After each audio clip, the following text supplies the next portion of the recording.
Shalom Elohim, haleluya, puji nama Tuhan. Semangat pagi, Bapak Ibu Saudara yang dikasihi Tuhan kita, Yesus Kristus. Jumpa lagi bersama saya Pendeta Samuel Mabuntu dalam Renungan Pagi ke 2542 hari. Renungan pagi ini mengudara, puji Tuhan. Bapak Ibu Saudara yang dikasihi Tuhan, sebelum kita membaca, mendengarkan, dan merenungkan firman Tuhan hari ini, mari kita berdoa. Minta pimpinan Roh Kudus. Kita berdoa. Bapa di surga, berbicaralah kepada kami semua. Pakai firman Tuhan ini untuk menegur kami, menasihati kami, meneguhkan iman percaya kami, dan memberkati kami semua. Di dalam nama Tuhan Yesus yang adalah firman Allah yang hidup, kami berdoa. Amin. Haleluya. Bapak Ibu Saudara yang dikasihi Tuhan, bersama dengan saya kita akan belajar Alkitab dari kitab Kejadian sampai kitab Wahyu. Mari buka Alkitab kita. Kisah Para Rasul pasal 12 ayat 20 sampai ayat 23. Di bawah perikop Herodes mati. Demikian firman Tuhan. Herodes sangat marah terhadap orang Tirus dan Sidon. Atas persetujuan bersama, mereka pergi menghadap dia. Mereka berhasil membujuk Blastus, pegawai istana raja, ke pihak mereka. Lalu mereka memohonkan perdamaian, karena negeri mereka beroleh bahan makanan dari wilayah raja. Dan pada suatu hari yang ditentukan, Herodes mengenakan pakaian kerajaan, lalu duduk di atas tahta dan berpidato kepada mereka. Dan rakyatnya bersorak membalasnya, ini suara Allah dan bukan suara manusia. Dan seketika itu juga ia ditampar malaikat Tuhan, karena ia tidak memberi hormat kepada Allah. Ia mati dimakan cacing-cacing. Amin, firman Tuhan, haleluya. Bapak Ibu Saudara yang dikasihi Tuhan, kematian Herodes, sang penguasa di Yudea, sangat tragis. Karena kematiannya, firman Tuhan mencatat disebabkan dia ditampar malaikat Tuhan. Saudara, di saat malaikat Tuhan menampar dia, Herodes belum mati. Herodes nanti mati ketika dimakan cacing-cacing. Bapak Ibu Saudara yang dikasihi Tuhan, Herodes yang sangat kejam ini, dia bernama Herodes Agrippa I. Dia sangat-sangat dikenal karena kekejamannya. Dia sangat hebat. Dia sangat ditakuti oleh banyak orang. Saudara, lihat. Kejahatannya luar biasa kepada orang-orang percaya. Dia membunuh Rasul Yakobus dengan pedang. Saudara, memang Alkitab tidak mencatat sedetil apa yang dilakukan Herodes kepada Yakobus. Tapi firman Tuhan mencatat bahwa Herodes membunuh Yakobus dengan pedang. Bisa saja Herodes Agrippa I ini membacok atau dia memang membuat Yakobus tersiksa karena pedang itu. Atau bisa saja Herodes Agrippa I ini menggorok atau memancung kepala daripada Rasul Yakobus. Sangat-sangat kejam. Saudara yang dikasihi Tuhan, kematian Herodes Agrippa I yang sangat-sangat ditakuti itu, dia mati dengan cara menjijikan. Dia mati digerogoti cacing-cacing yang masuk ke dalam tubuhnya dan memakan habis seluruh tubuhnya.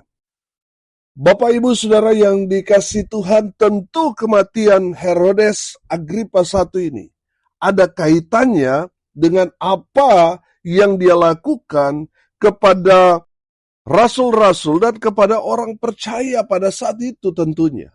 Saudara, kita tahu bahwa Herodes Agrippa I inilah yang membunuh Rasul Yakobus Dialah yang memenjarakan Rasul Petrus dan menganiaya orang-orang percaya di zaman itu. Saudara yang dikasihi Tuhan, dari kebenaran firman Tuhan ini, kita belajar kenapa Herodes ditampar oleh malaikat Allah dan mati dengan cara yang mengenaskan. Mati dimakan cacing-cacing. Saudara, mari kita belajar dari kesalahan Herodes yang membuat Tuhan murka kepada Herodes. Yang pertama, saudara, kesalahan Herodes Agripa I yang pertama, Herodes membunuh Rasul Yakobus. Saudara yang dikasihi Tuhan, mungkin saudara berkata, "Oh, puji Tuhan, saya tidak pernah membunuh orang. Saya tidak pernah membunuh hamba Tuhan." Saudara yang dikasihi Tuhan, memang mungkin saudara secara fisik tidak pernah melakukan kesalahan atau dosa ini. Tapi firman Tuhan dalam 1 Yohanes 3 ayat 15 berkata begini, "Setiap orang yang membenci saudaranya adalah seorang pembunuh manusia. Dan kamu tahu bahwa tidak ada seorang pembunuh yang tetap memiliki hidup yang kekal di dalam dirinya." Amin. Saudara yang dikasihi Tuhan, firman Tuhan ini memberikan nasihat, pesan, dan teguran kepada kita semua bahwa kalau kita membenci saudara kita, kebencian kita kepada orang itu sama dosanya dengan dosa seorang pembunuh. Pertanyaan saya sederhana. Ada berapa banyak orang yang kita benci? Sebanyak itulah orang yang kita bunuh. Saudara yang dikasihi Tuhan, kalau saudara dalam hati saudara ada orang yang saudara benci, hari ini saudara mendengarkan firman Tuhan ini, bertobat. Amin. Saudara yang dikasihi Tuhan, kalau kita tidak bertobat saudara, maka kita akan mendapatkan hukuman sama seperti Herodes. Apalagi orang yang kita benci itu adalah hamba Tuhan, adalah orang yang diurapi.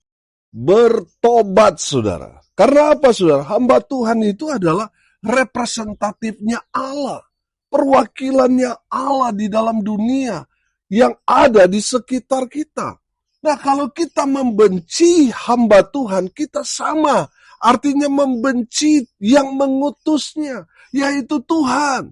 Saudara yang dikasihi Tuhan, kalau kita belajar firman Tuhan ini, kalau kita membenci orang sama seperti kita sudah membunuh orang itu. Apalagi kalau yang kita benci adalah pendeta, gembala, majelis, dan lain sebagainya. Orang-orang yang diurapi, orang-orang yang melayani Tuhan, saudara benci, oh saudara celaka saudara. Bertobat saudara. Saudara yang dikasihi Tuhan, Herodes mati mengenaskan. Mati ditampar malaikat Tuhan dan digerogoti cacing sampai mati. Saudara dapat merasakan bagaimana menderitanya Herodes Agripa I ini. Dia mati dimakan cacing-cacing tanah itu. Mengerikan.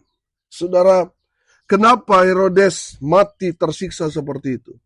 Karena dia membunuh Rasul Yakobus. Dia membunuh orang-orang percaya pada saat itu.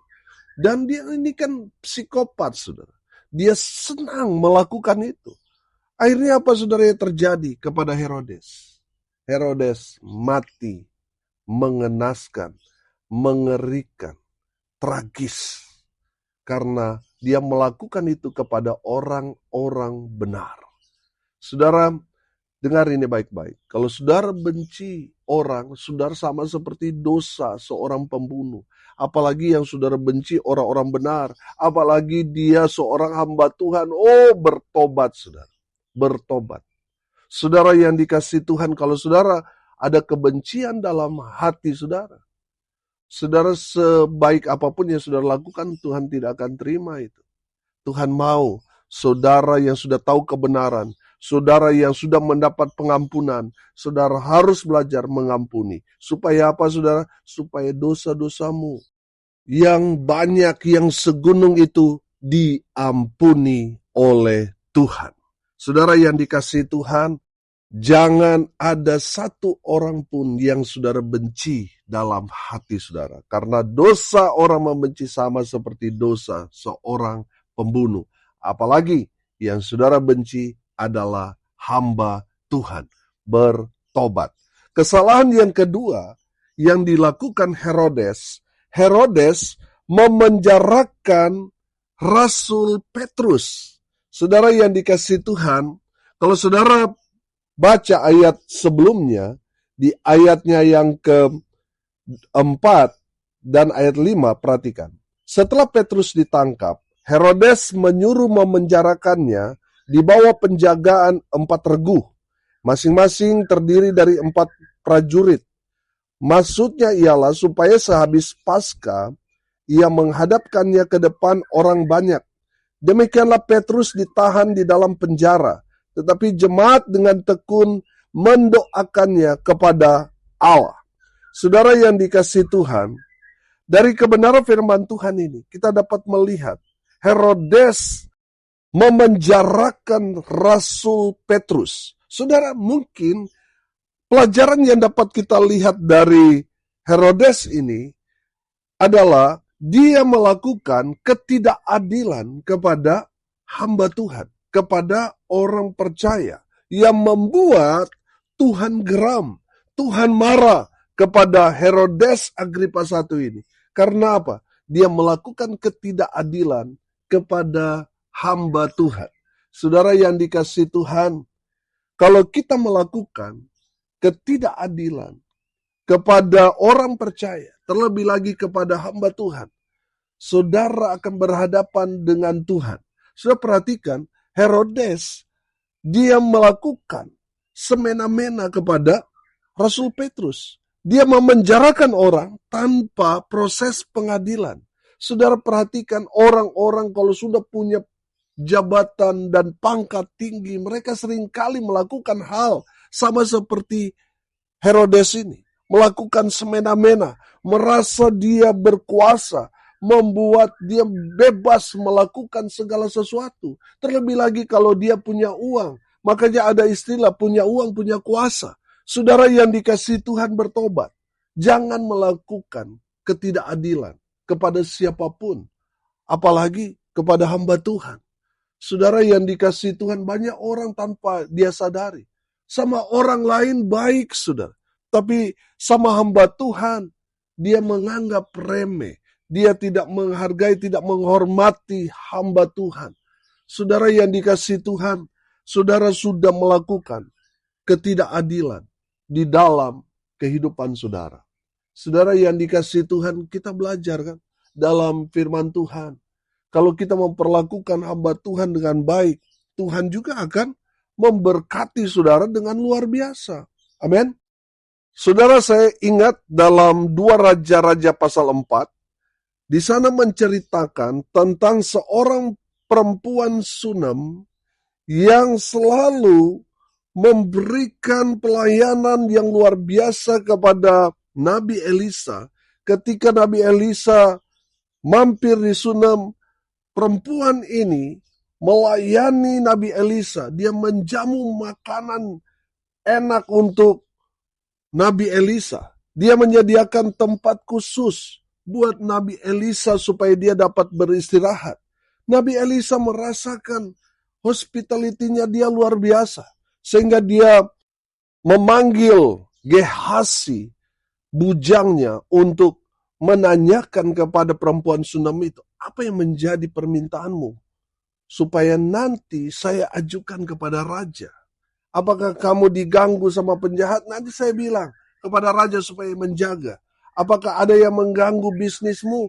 Apakah ada kendala ini dan itu? Nanti saya bilang kepada raja supaya raja jaga perempuan Sunem ini. Saudara yang dikasihi Tuhan, ternyata Yang menjadi pergumulan perempuan Sunam ini tidak punya anak. Dan Nabi Elisa bernubuat kepada perempuan Sunam ini bahwa tahun depan perempuan Sunam ini akan punya anak. Oh, haleluya. Dan benar terjadi, saudara. Amin. Haleluya. Saudara, saya mengajak saudara menyimak baik-baik kisah perempuan Sunam ini dan Nabi Elisa yang luar biasa ini. Ketika perempuan Sunam ini melayani hamba Tuhan, dia diberkati dengan luar biasa. Amin. Saudara yang dikasihi Tuhan, kembali lagi kepada Herodes yang memperlakukan hamba Tuhan dengan tidak baik. Apa yang terjadi kepada Herodes? Mengenaskan, tragis, menjadikan dan mengerikan. Apa yang terjadi kepada orang-orang yang tidak menghargai hamba Tuhan. Saudara yang dikasihi Tuhan, tentunya dalam kehidupan realita kita banyak contoh-contoh orang-orang seperti itu. Betul? Yang tidak menghormati, tidak menghargai hamba Tuhan, akhirnya mengenaskan hidupnya. Dengar ini baik-baik. Jangan bangga kalau saudara pernah berdebat dengan hamba Tuhan, sudah mempermalukan hamba Tuhan itu. Saudara jangan bangga, saudara. Karena saudara berhadapan dengan seorang hamba Tuhan, seorang yang diutus Tuhan, saudara kalau nggak bertobat, saudara akan dihukum oleh Tuhan. Saudara bertobat, saudara. Saudara dilayani oleh seorang hamba Tuhan. Saudara hargai dia sebagai perwakilan Tuhan. Amin. Jangan penjarakan dia. Dalam arti rohani, memenjarakan ini bisa berarti kita mengekang hamba Tuhan ini. Hamba Tuhan kita mungkin punya banyak sekali ide-ide untuk memajukan pelayanan. Tetapi saudara yang sudah nyaman, saudara menghalangi ide-ide hamba Tuhan itu. Saudara yang dikasihi Tuhan, kalau ide-idenya untuk kemajuan pelayanan, saudara dukung. Amin. Jangan bangga kalau saudara bisa mempermalukan hamba Tuhan di debat. Jangan bangga, saudara. Karena saudara sedang berhadapan dengan perwakilan Tuhan. Saudara yang dikasihi Tuhan bertobat. Amin. Yang ketiga, saudara, kesalahan Herodes yang membuat Tuhan murka. Herodes menyamakan dirinya sama seperti Tuhan. Sudah perhatikan ayat 22.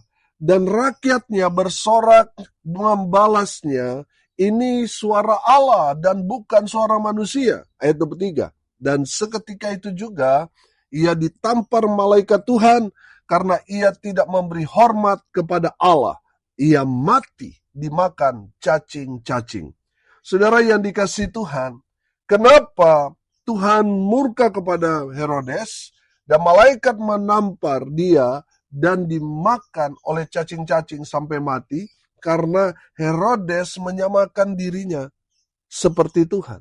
Saudara yang dikasihi Tuhan, banyak orang tanpa sadar menyamakan dirinya seperti Tuhan. Bertobat, saudara. Saudara, orang-orang yang menyamakan dirinya seperti Tuhan, dia nggak datang beribadah, dia menyamakan dirinya seperti Tuhan. Dia tidak pernah cari Tuhan, dia masa bodoh dengan agama, dia orang yang sudah menyamakan dirinya seperti Tuhan. Bertobat, saudara. Bapak Ibu Saudara yang dikasihi Tuhan, kalau firman Tuhan menegur saudara, itu berarti Tuhan mengasihi saudara. Amin. Bertobat. Jangan menganggap dirimu sama seperti Tuhan. Sehingga saudara merasa tidak perlu cari Tuhan. Saya sudah Tuhan atas diri saya sendiri. Saudara bertobat, saudara. Karena kalau saudara menganggap dirimu seperti Tuhan, saudara akan dibuang. Saudara Lucifer dibuang ke dalam dunia ini karena apa? Dia mau ingin seperti Allah. Dia mau sama seperti Tuhan. Yang membuat Tuhan murka dan mencampakkannya ke dalam dunia. Bapak Ibu Saudara, kalau saudara sudah menyamakan diri sudah sama seperti Tuhan, bertobat. Kalau sudah masih hidup sehat sampai sekarang, itu berarti Tuhan masih mengasihi saudara. Bertobat, saudara. Saudara yang dikasihi Tuhan, hari ini kita belajar dari kesalahan Herodes supaya apa? Supaya kita tidak melakukan kesalahan yang sama. Apa kesalahannya? Dia membunuh hamba Tuhan. dia memenjarakan hamba Tuhan, dia menyamakan dirinya sama seperti Tuhan. Saudara yang dikasihi Tuhan, saya mau tutup dengan satu ayat yang dicatat dalam Alkitab 1 Tawarik 16 ayat 22. Jangan mengusik orang-orang yang kuurapi, dan jangan berbuat jahat terhadap nabi-nabiku. Amin. Saudara yang dikasihi Tuhan, kita tahu apa yang ditimpa Herodes Agripa I ini. Dia ditampar malaikat dan dia mati. Bukan karena pedang, bukan karena musuh membunuhnya. Kalau kita belajar, saudara, itu kan cara-cara kesatria. Mati di medan perang, mati dibunuh dengan pedang. Tapi saudara lihat, Herodes mati dipermalukan Tuhan. Mati bukan karena pedang, tapi mati karena cacing-cacing tanah yang menggerogoti seluruh tubuhnya. Sangat menderita, sangat menyakitkan. Itulah yang akan dialami oleh orang-orang yang seperti Herodes Agripa I ini. Mari kita berdoa. Terima kasih Bapa di surga atas kebenaran firman yang menegur, yang menasihati dan memberkati kami semua. Berkati semua pendengar dimanapun mereka berada. Tuhan memberkati hidup mereka. Rumah tangga mereka diberkati. Usaha pekerjaan pelayanan mereka dibuat beruntung berhasil dalam segala hal. Hamba berdoa secara khusus untuk tanggal 20 Juni, di mana kami akan bersyukur hari ulang tahun ke-7. Renungan pagi ini mengudara non-stop setiap hari memberkati semua umat Tuhan. Hamba berdoa biar Tuhan lancarkan acaranya. Tuhan memberkati mereka yang sudah mensupport pelayanan ini dengan berkat-berkat surgawi. Bapak Ibu Saudara yang dikasihi Tuhan, arahkanlah hatimu kepada Tuhan dan terimalah berkat dari Tuhan Yesus. Tuhan memberkati engkau dan melindungi engkau. Tuhan menyinari engkau dengan wajahnya dan memberi engkau kasih karunia. Tuhan menghadapkan wajahnya kepadamu dan memberi engkau damai sejahtera. Di dalam nama Tuhan Yesus, sumber segala berkat. Bapak Ibu Saudara yang percaya, diberkati Tuhan, katakan amin. Puji Tuhan. Bapak Ibu Saudara yang dikasihi Tuhan, kalau saudara merasa diberkati melalui renungan pagi ini, bagikan juga kepada saudara-saudara yang lain, supaya mereka juga diberkati. Karena untuk itulah kita dipanggil, untuk jadi berkat. Salam kasih dari Bali. Saya Pendeta Samuel Mabuntu. Sampai jumpa besok pagi. Tuhan Yesus memberkati kita semua. Haleluya.